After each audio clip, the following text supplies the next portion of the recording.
सोमवारची फसकीची कहाणी. महादेवा, तुमची कहाणी ऐका. एक आटपाट नगर होतं.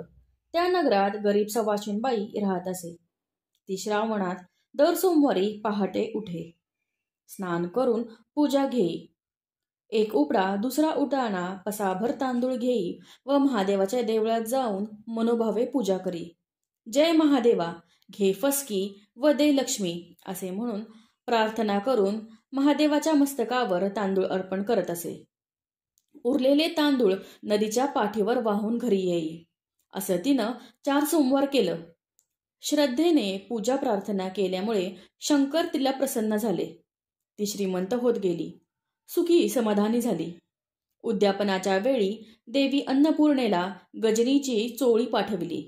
काशी विश्वेश्वराला रुपया पाठवला आणि व्रताची सांगता केली. शंकराने तिला निरोप पाठविला. अजून तुला नदीच्या सेवेचं फळ मिळलं नाही. माझ्या सेवेचं तर अद्याप देणंच आहे. पुढे शंकरानं तिला अमाप देणं दिलं. तिला जसा विश्वेश्वर प्रसन्न झाला तसा तुम्हा आम्हाला होवो ही 60 उत्तरांची कहाणी 5 उत्तरी सुफळ संपूर्ण. धन्यवाद.